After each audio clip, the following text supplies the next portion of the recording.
Hello guys, my name is Noah Fitzgerald and today we are here to talk about a very special vehicle. Today we are here talking about the 2024 BMW XM.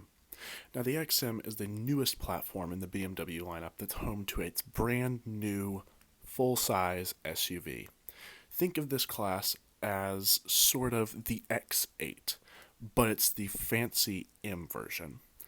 Now, under the hood, this BMW XM is packing a punch, being the brand's only M only car, so it is M proprietary, and is powered by, of course, that BMW 4.4 liter twin turbo V8, this time with a hybrid motor assisting it, giving in this red label trim, which is the one we will be discussing today, 738 horsepower and 738 pound feet of torque.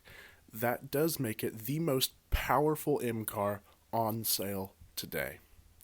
Now, of course, hooked up to that 4.4 liter V8 is BMW's 8-speed ZF automatic transmission, with all that power being sent down to the ground via BMW's xDrive all-wheel drive system. All of this combined is good for a 0 to 60 time of 3.4 seconds. That is astonishing, especially for a vehicle of this class. You have to factor in other vehicles such as the Cadillac Escalade, Escalade V, which is really the only other vehicle in this class that has any sort of competition with the BMW XM with the such power that it has. And that has a 0 to 60 time of 4.4 seconds, whereas this is it's a full second faster to 60 miles an hour than the Cadillac Escalade V, which in itself is not a slow vehicle. On that 0 to 60, you are on your way up to an electronically limited 175 miles an hour. So it's not quite the fastest SUV around. That award goes to both the Durango Hellcat and the BMW Alpina XB7 with a top speed of 180 miles an hour. So just 5 miles an hour short of the fastest SUV classes on the market. However, it is, like I said, electronically limited, so if you wanted to take that off, you could easily get over 180 miles an hour out of this XM. Now, that is a very big feat. That's a very big accomplishment in the SUV realm. It's starting to be a more populous range for sports SUVs. It is a booming segment, and they just keep getting bigger and more powerful, and with that comes very new engineering and lots of new technology. Now, as for the outside goes, we do see BMW's new, very daring styling. Now, that is something, depending on the market that you like, could be a good thing or a bad thing. I happen to not be so favorable of the new BMW design language, but that's my own opinion. And let's talk about what the outside of this XM looks like. Now, at the front, you'll have full LED headlights with LED turn signals and LED DRLs, with the new worst design trait on the market. It has the split level headlights and DRLs, and I am not a big fan of that. I wish we would just combine them back into one. We did some amazing design. We're still doing amazing designs whenever we make them into one. It just looks cleaner, it looks more classy, and it looks more elegant. And I'm kind of angry that for an improprietary vehicle, you would want it to be absolutely flawless. And that's something that really just chips on it. So I'm going to have to nick it down a little bit from the headlight. They're beautiful headlights. I should mention they are absolutely gorgeous from a look perspective. I just wish they would have combined them and made them look a little bit more classy like the rest of the range. Now, if you look at the grille, it does come with BMW's signature kidney grille. I happen to call them nostrils, but in this vehicle they are surrounded by LED lights. That's too much. It's very in your face, which is something that you expect from a more Italian brand, but the Italians do it more special. This is just in your face, like you just got smacked like Will Smith by Will Smith. It's not a good slap. You don't want this slap. It's distasteful. It could have been done without. However, you still do have that kidney grille, and if you're really big BMW enthusiast and you really want it, You still have it there.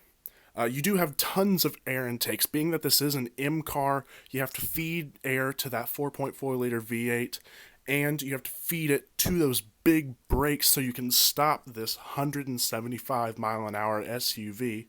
So there are lots of air intakes. It adds to the good styling of the front, good styling. And it's very effective. It really gets all the air flowing, it cools the engine down, cools the brakes, and allows the performance to be at its peak. And really, that is a good wrap up of the front. I think it's a very controversial design. You either really like it or you don't. I happen to be on the fact that it's pretty ugly. It's not a very good looking car from the front end. I'm sorry to report that, but that's just my personal opinion. I don't think with all of the flaws. I think there's very few good touches that go to the front of the XM. I happen to not be very partial of that angle of the vehicle. Now we move on to the side of the vehicle. Now the side of the vehicle, it's better, but it's not good. It's very, very bulbous. It's a very fat vehicle. It's fat. Um, it is it if you look at the new Mazda CX-90, which I happen to love the CX-90, it looks like a more boxy CX-90. And the reason why the CX-90 is good is because it's flowy and it's elegant. When you make it boxy, it looks fat and it doesn't look good. And that's kind of what the XM reminds me of. You look at the back and it's very big. It has that hump like the CX-90 has, which is something I criticize of the CX-90 and I'm going to continue to criticize in the BMW XM. It's a horrible design trait to have and I don't understand why they incorporated it. Maybe you get more cargo space, maybe you get added performance, added aerodynamics, but at what cost are you getting those aerodynamics to looks? Because you still have to sell these cars, and most people who are buying these cars buy them based off looks, not how much drag their three-row SUV is going to have. You do get very good detailed body lines. That's something I will not take away from the XM. BMW is doing some of the strongest body lines in the game, and that is no different with the XM. It is very, very angular, and it's very aggressive in the way that the body lines punch through the side work. It's a very, very desirable trait that I look for in vehicles, and the BMW XM strongly delivers from a side angle on this perspective. You also get standard 23-inch wheels, which is something that I think they kind of look cool. The wheels themselves look futuristic. I think it's kind of a cool concept. You have the chunky center cap that says BMW instead of having a BMW logo. It's a really cool concept. I love the styling of the wheels. However, they are still 23-inch wheels, and that's something that I cannot live with. Nobody can live with 23-inch wheels with tiny sidewalls. It takes away from the ride comfort. It takes away from the usability. However, I do understand why they did that. This is an improprietary car. Therefore, they wanted to put big wheels on it so you can put big brakes, and it's better for performance. And I understand why they did it. I just don't think, again, like the side, at what cost are you taking away for how many people are going to track their XM versus how many people are going to be running over potholes in their XMs? I think that's something that they definitely should have kept in mind, and it's something that the Germans always do. They just bigger and better, and that's what they did with the XM. And it's not totally awful. I like the wheels, I just don't like how you don't have very much sidewall on them. Moving to the back. Now, I will say this, and I'll say it again, I say it in almost every video, the rear is the best and most important angle of an automobile, and that's something that BMW, just like the front of the XM, screwed up on the rear. It underdelivers, especially for how much you're paying for this vehicle. An improprietary vehicle, you would expect it to be flawless. You want it to be amazing, and it underdelivers from a looks perspective. You do get full LED taillights with LED brake lights and turn signals, so that's a plus. You do get something from the Germans that you do not get from some other brands. However, it's so chunky. It looks like It looks like if something's flowing, like whenever lava flows out of a volcano and it just kind of oozes down the volcano. That's what the rear of the XM looks like. It's almost appalling how awful the rear of this vehicle is.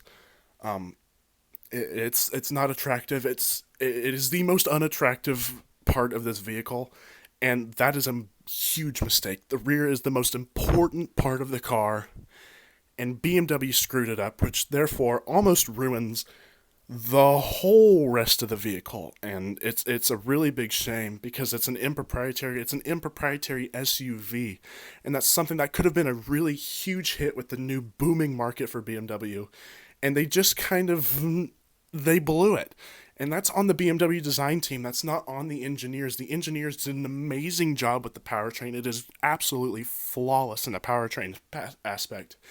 It's the designers that screwed this car for literally everybody else. And I think BMW's design should be strictly criticized for this imperfection of ugliness that happened with this SUV that could have been so great.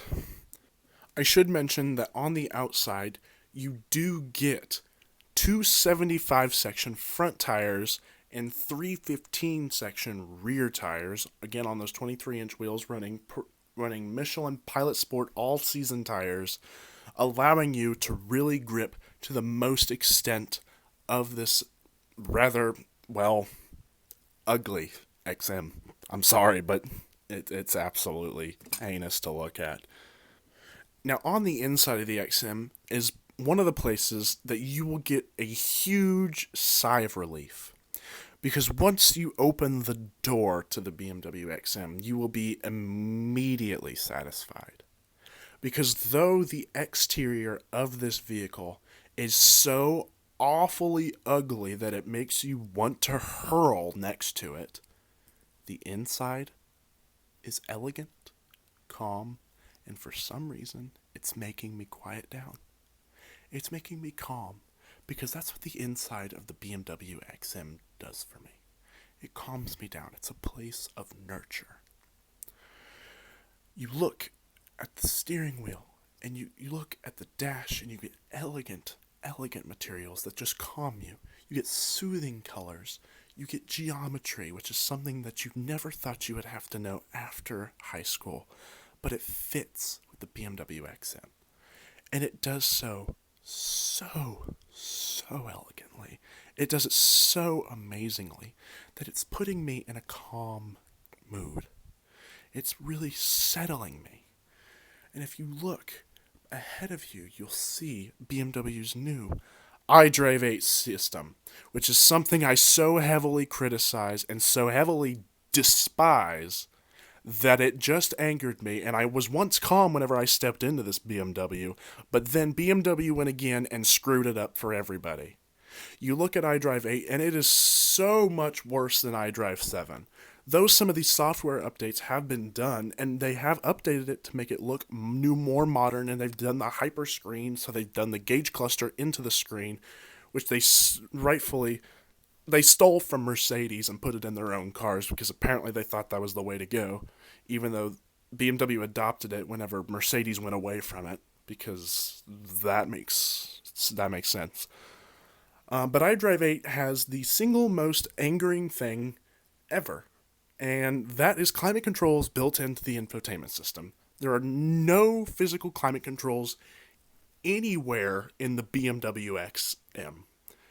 That's frustrating. For some reason, companies think they need to overcomplicate things and just throw it in the screen because it's cheaper for them. But it's harder for literally everybody else who is paying for these absolutely outrageously expensive vehicles, and then they're just giving them inconveniences. That doesn't attract customers. Matter of fact, there are barely any people buying these XMs because of traits such as this. Why, BMW? Now, don't get me wrong, iDrive 8 from a touchscreen standpoint is an amazing operating system. iDrive always has been, and iDrive 8 is no different.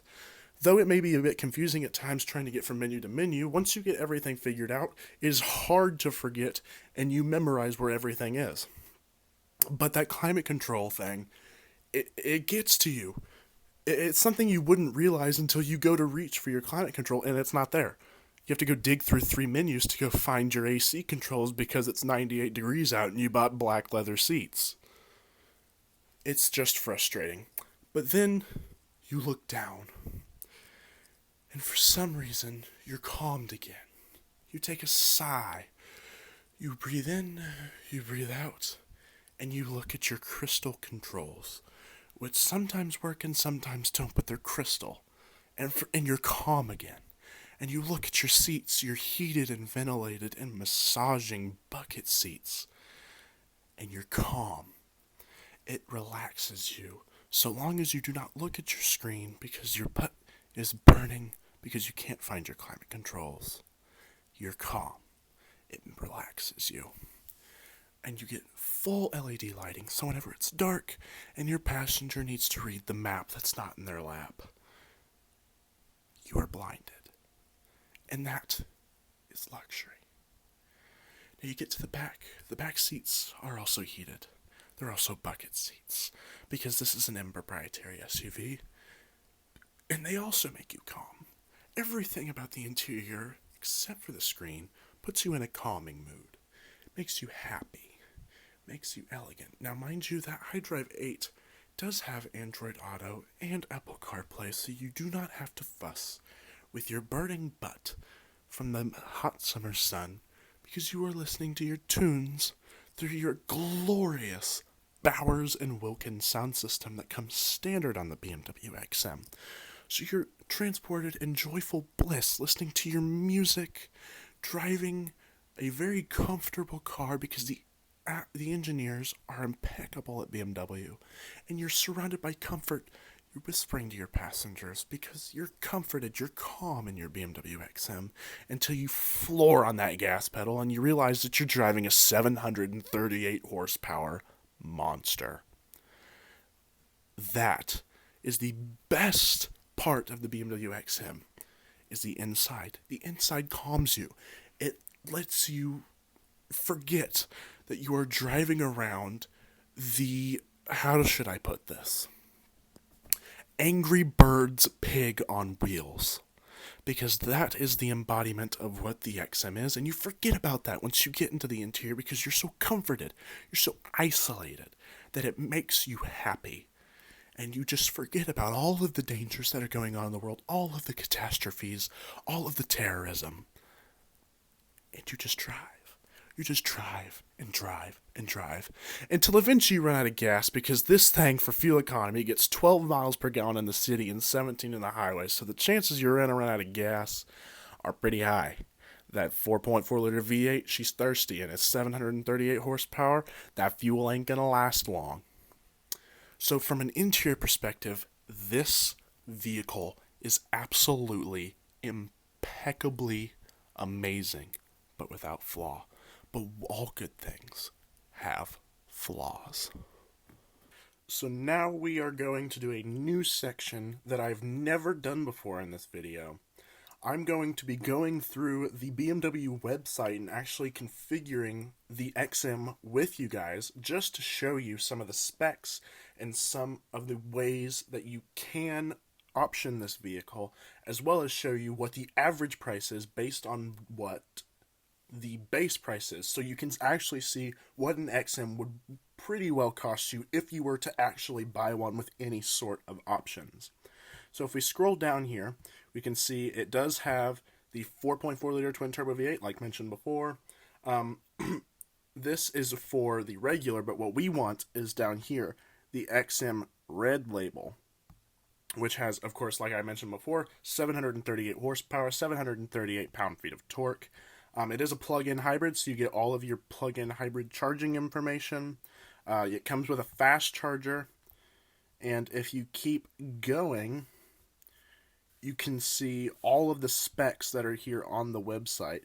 And they also have preset little, what's the word I'm looking for? The preset little builds. so that way you don't have to spend all of your time building an XM. However, I would highly recommend that with the amount of customization that BMW allows you in their website. So if we go back up, we will be able to see the build your own option for the BMW XM label, which is the red label version. So you press this build your own, it'll take us to a new website. And here you have your customization. So of course we'll click on red label because that is the one we're looking at. The 0 to 60 on here says 3.6 seconds, but we have seen faster times, like mentioned before, with that 3.4 second 0 to 60. If you go down, it does start at $185,000. That'll be a recurring theme throughout this. That is the base price of the BMW XM Red Label. So let's build our own. And it'll take a second. Okay, so now we are in the customizer, the configurator. So like I mentioned before, $185,000 base price.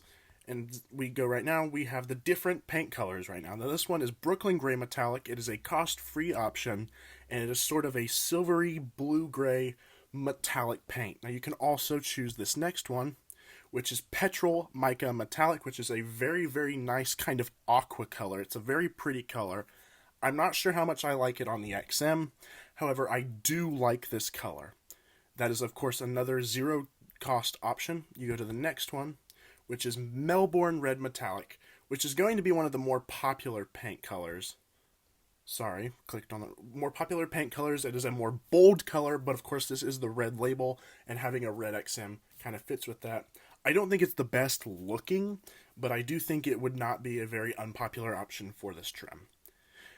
Next, we go to Grigio Telesto Metallic, which is a sort of light gray green color. It's a metallic paint. This is a very unique paint, and I happen to like it a lot. I do have a preference on this paint. I like it a lot. I don't think it so much fits with the XM, but I think it is a very, very nice color. Of course, a $0 option. Then we go to Sepia Metallic, which is a sort of purple. It's a purple-gray kind of combo. It's a little bit lighter than the purple that we see on the 2 Series cars, but it is still an extraordinarily pretty car. Pretty paint color, I should say. I think this is one of those that does fit on the XM. I think it's a very pretty color, and of course is a zero-cost option. Then we get into this green color, which is called Urban Green. I think this color makes it look like you took a diarrhea all over your XM. I do not like this color. I've never liked this color on any car. I've never liked it, period. However, it is an option to Urban Gray, a zero-cost option. Then you have this next color, which is Anglesey Green Metallic, which is a lime green, darkish, sort of shamrock color. And I think that really emphasizes my looks like an Angry Bird pig. Let's go ahead and click that, then you can get a 3D view. You can rotate it. And now you can see right here where I'm talking about. It looks like an Angry Bird pig. It's not a very attractive car from the front. But that is an option to you, Anglesey Green Metallic, at a zero-cost option. Then you click over to this next one, Frozen Black Metallic, which is BMW Fancy Talk for matte black paint. That's all there is to it. Zero-cost option, Frozen Black Metallic. Then Ruby Black Metallic, which is sort of a deep black-red color, almost brownish. It is an absolutely gorgeous color. I think it works amazing on the XM, and I would highly recommend this paint color. It is absolutely outstandingly beautiful.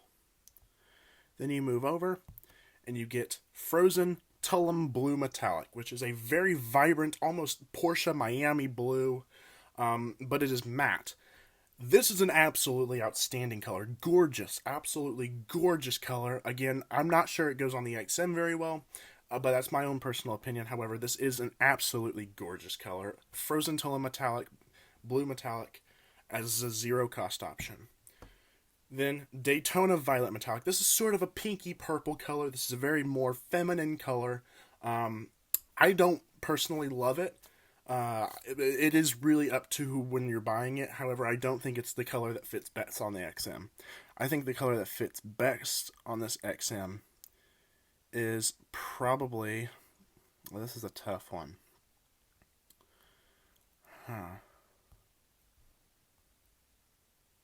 probably the Frozen Black Metallic. I think this car, I don't normally like black cars, but I think this paint really lends itself to the lines of the BMW XM. So we're going to go ahead with that. Next, you go over to wheels. Now, wheels, I was wrong before. You start out with 22s. These wheels remind me of wheels you would see on the 7 Series. I'm not, that's to each their own. I don't think they're bad wheels. However, I don't think it fits here. You can, of course, get them with or without run flat tires. You can also pick the same ones with red accenting, which I think lends itself pretty well. I think it looks pretty cool with the all over body lines with the red label. I think it's pretty cool. And then you can also get those with run flats or not run flats. Then you step up to the 23-inch wheels, the ones that I absolutely love. I think these make it look like a toy car, which it already kind of looks like a toy car, and adding this really makes it cool. I think they're really cool with the chunky BMW script instead of the logo. They look cool to me. You can also get these in gold. That is, I love gold wheels. I think they're absolutely outstanding, and that is no different on the XM. I love these wheels. I just don't particularly love how they're 23 inches. I wish we would have gone smaller with that for ride quality enhancement. However, I do absolutely love these wheels. And of course, I forgot to mention, all of these wheels are zero cost options. Next, we go to the inside with the upholstery. The only upholstery available with the red label trim is the Fiona red and black full merino leather. Now, merino leather is BMW talk for really nice leather. However, you can only get it in this red and black two-tone with the red label. Now, that's not totally a bad thing. If you go ahead and press on it, you can get a 3D of the interior. Of course, see that iDrive 8 system, see no climate controls. Other than that, it's pretty standard BMW interior. You get a full panoramic moonroof with those rear bucket seats with XM pillows and M seat belts. But yeah, that's the only option for interior upholstery. And then we'll go over to the interior trim, where you see also your only available trim option is this red weaved M signature carbon fiber trim, which I do think it lends itself nice. I think it looks good. However, I wish we would have more options, especially for a $185,000 car. We really should be seeing more options here. Next, we'll move on to, well, the options. And the first one is Toronto Red trim, which if we add that on, we go ahead and look at that, we will see that it adds this weird red trim around the doors, and I don't like this. I think this looks absolutely appalling, but again, to each their own. So we go ahead and go back to options. That is a zero cost option. The next option is something I will add, which is the Bowers & Wilkins Diamond Surround Sound System. Now, the Bowers & Wilkins is one of the best known high quality car audio system producers, and that is no different. The XM sound system is one of the best on the market. It is quite possibly one of the most clear, bass heavy, and mid-range. It comes together really nice and is a really satisfying sound in the ear. And for $3,400 extra, it is well worth it, making our total now $188,400. Now you go down, you can also get all of the models come with M Sport brakes, but this is for the calipers. You can either get blue or red calipers, both at a zero cost option. Next, we have the M Drivers package. Now, the M Drivers package comes as an option on all M vehicles, and that is no different with the XM. Now, what it does is it actually raises the top speed. It raises it from 155 miles an hour to 175 miles an hour, so you can really get the utmost performance out of your XM with that extra 20 miles an hour to your top speed. I'm going to go ahead and add that because that's something I foresee most people would want, bringing our total to $190,900. Then we go down, and if you're going to buy a BMW, you're probably going to want the best warranty you can get if you're not leasing it. So therefore, I would recommend the BMW Ultimate Care Plus 4 bundle. That's a lot of work for big warranty. It is a 4-year or 89,000 mile of coverage with a total coverage of up to 7 years or 125,000 miles. That is a very, very good warranty. That does come at a cost of $6,649, which I am going to add to this XM, bringing the total to $197,549. Next, we'll go to the summary. Now, this kind of gives us a label of all of the angles and all of the specs for this. Again, base price of $185,000 with only three options. That brings our total up to $198,544 with destination and handling. That is a lot of money, and I would like to know, do you think it's absolutely worth it? Overall, I think the BMW XM is the rolling embodiment of a butterface. Everything's good on the inside, butterface on the outside. Now, for the money that I showed you, it was $198,000 for this BMW XM. I would like to know, would you guys choose this over a GLS 63 or, more importantly, a Cadillac Escalade V? My name is Noah Fitzgerald. Thank you for taking the time to watch this very special video, and I'll see you guys in the next one. Remember, enjoy the drive. I'll see you guys in the next one. Bye for now.